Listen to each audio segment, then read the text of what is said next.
Kemarin di Instagram postingannya Pricebook Motor, kita ngeposting perbandingan antara Royal Enfield New Himalayan dan BMW G310 GS. Ternyata banyak banget dari kalian yang bingung memilih antara G310 GS atau Royal Enfield New Himalayan. Tapi karena kita udah pernah nge-review Royal Enfield New Himalayan, jadi sekarang rasanya kita nge-review BMW G310 GS. Kedua motor ini adalah motor adventure kelas 100 jutaan. Dan kalau kalian belum pernah nonton yang Royal Enfield New Himalayan, langsung nonton videonya. Tapi sekarang kita akan mengulas lebih dalam tentang BMW G310 GS.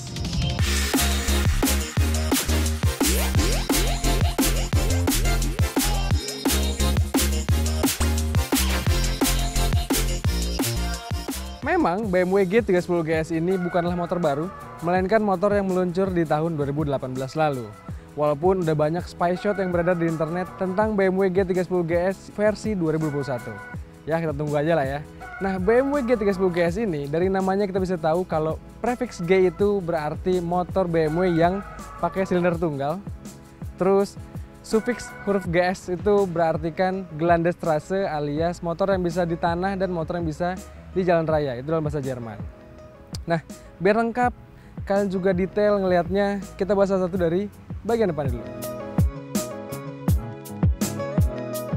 Secara tampilan, BMW G310 GS ini memang versi adventure-nya dari BMW G310R.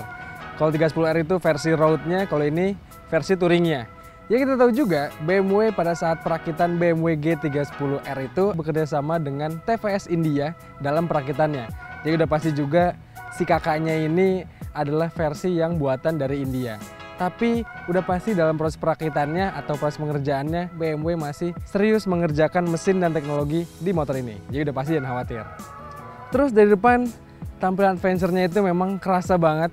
Embel-embel GS itu memang kerasa banget di motor ini. Bisa dibilang motor ini adalah baby-nya GS. Tapi secara tampilan memang lebih small, lebih slim, dan lebih cocok untuk dipakai harian. Nah, kita bahas satu-satu dari depan. Di atas ini dia pakai windshield yang ukurannya nanggung. Nggak kecil, nggak terlalu besar. Tapi ini adalah fix, jadi nggak bisa diatur naik atau turunnya. Lalu turun ke bawahnya dikit, ada headlamp yang modelnya memang nadanya GS banget, tapi di balik headlampnya ini dia masih pakai lampu teknologi yang halogen biasa, belum pakai LED. Nah, katanya sih di model year tahun 2021 itu udah pakai yang full LED semua.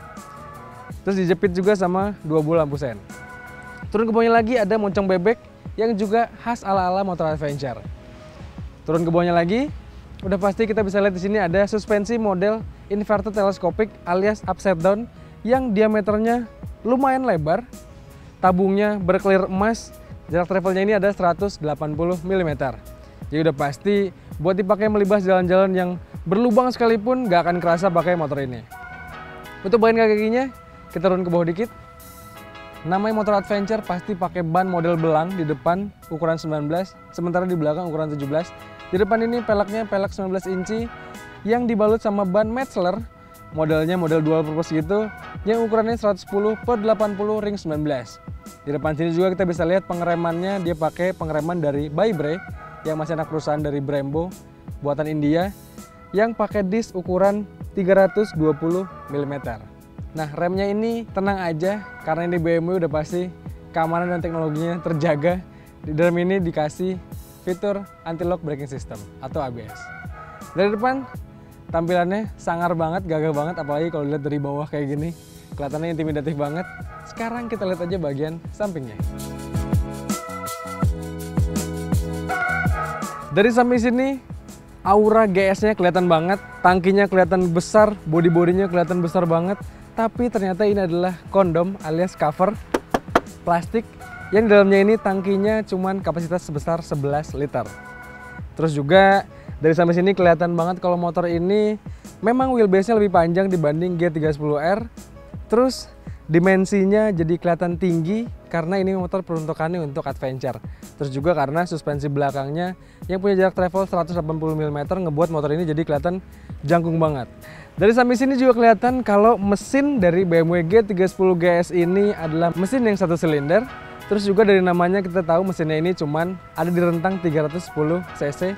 Tapi angka pasnya kapasitas dari mesin ini adalah 313 cc yang bisa ngeluarin tenaga sebesar 34 daya kuda dan torsinya sebesar 28 Nm. Nah, dari sampai sini juga yang menarik kita bisa lihat kalau mesinnya ini pakai konfigurasi yang bentuknya agak beda nih cuy dibanding motor-motor konvensional lainnya. Biasanya mesin motor itu bentuknya kayak huruf J atau huruf L, tapi kalau ini bentuknya agak berbeda. Kita nggak bisa ngelihat pipa dari knalpotnya karena berada di lubang bagian belakangnya nih cuy. Jadi kayak kebalik gitu. Itu yang ngebuat pada saat kita ngeliat suspensi belakang ini jadi kelihatan banget kalau ada kayak pipa besar di belakangnya. Ternyata itu adalah pipa knalpot. Dari sampai sini juga kita bisa ngeliat kalau G310 GS ini nggak kayak R1250 GS yang pakai model transmisi atau penggerak roda yang modelnya gardan. Kalau ini masih pakai rantai biasa yang ada di sebelah kiri dan modelnya ya kayak motor konvensional pada umumnya. Yang bikin beda motor ini sama Royal Enfield New Himalayan adalah pendinginan mesinnya. Kalau G310 GS ini pakai pendingin cairan alias radiator. Rasanya G310 GS ini bisa lebih membuat kita tenang. Dari samping, tampilannya gimana menurut kalian?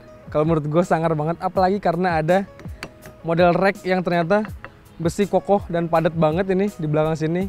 Yang bisa kalian pakai buat tatakan top box atau tatakan tas. Jadi pastinya kita makin nyaman lagi touring pakai motor ini. Yuk, dari samping kita udah lihat semuanya. Sekarang kita lihat aja bagian belakangnya.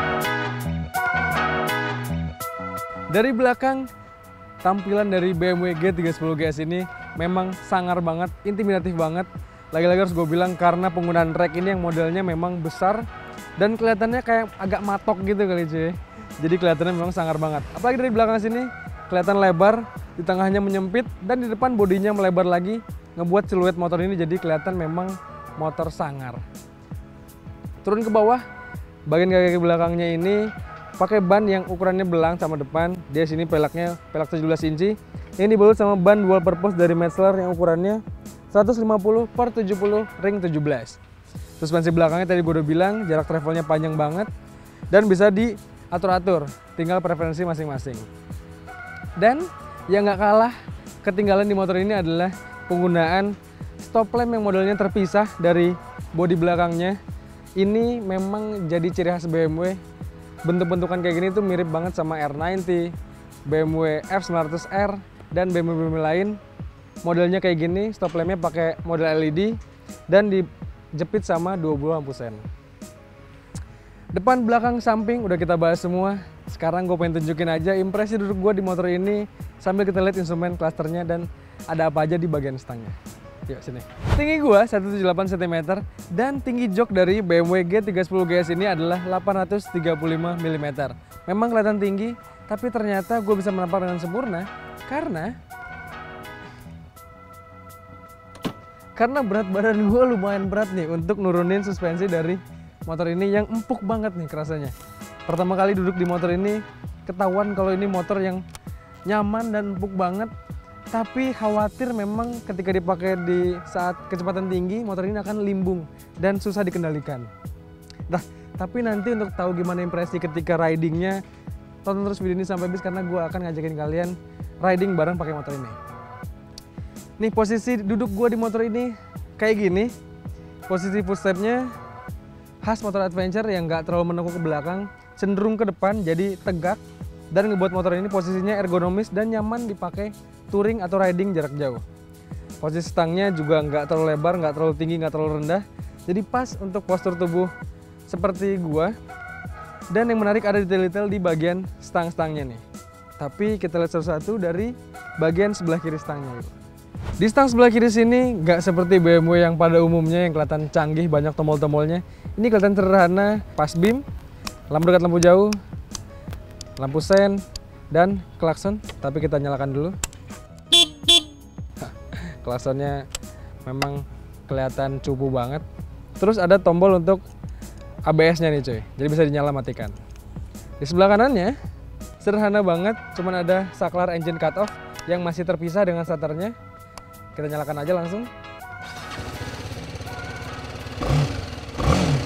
Suaranya lembut, halus, khas mesin 300 cc 1 silinder. Tapi yang menarik ketika dibejek sampai RPM di atas 7000, suara raungan mesinnya khas banget BMW, jadinya ada suara sangar-sangar gitu. Coba kita dengerin ya.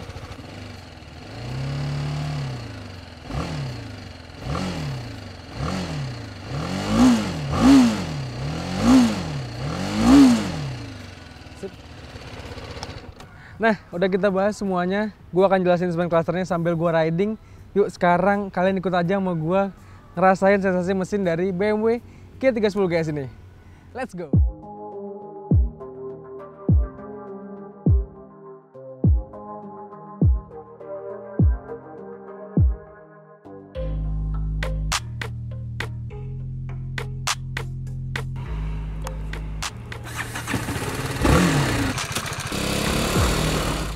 Nah, sekarang gue mau nunjukin ini dia instrumen cluster dari G310 GS ini. Dari jauh kelihatan kecil, kita mendekat. Ini layarnya memang nggak secanggih BMW kekinian yang udah pakai BMW Connected. Kalau ini masih layar yang sederhana, minimalis banget, tapi fungsional dan bisa menampilkan banyak informasi. Yang pertama di sebelah kiri sini ada fuel meter, dan ini indikator bensinnya menyala, berarti gua harus segera isi bensin. Terus di bagian bawah sini ada tachometer yang menunjukkan untuk putaran mesin. Terus di sini di tengah ada speedometer dan di kanannya ada posisi gear. Di pojok kanan atas ada penunjuk jam dan di sini ada beberapa informasi yang bisa diganti-ganti melalui tombol di sebelah kiri sini. Kita ganti ya.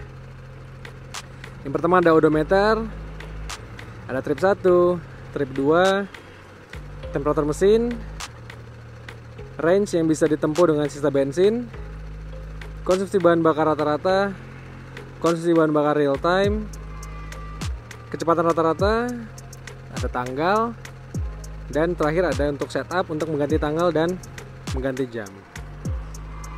Oke, yuk sekarang langsung kita cobain riding ya. Masuk gigi, lumayan lembut masuk giginya, memang tapi nggak selembut kakak-kakaknya R90 atau BMW R1250 GS yang tadi gue bilang. Ini motor empuk banget, khas BMW. Kalau di BMW mobil terkenal banget mobilnya empuk, ternyata di BMW seri GS ini pun sama, empuk banget. Cenderung bener yang tadi gue bilang, ketika dalam keadaan cepat, dalam keadaan speeding, motor ini jadi malah susah dikendalikan dan cenderung limbung nih.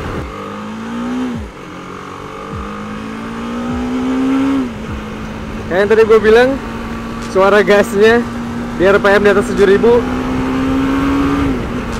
langsung melengking suaranya, teriak, yang jadi bikin suaranya tuh ganteng banget nih.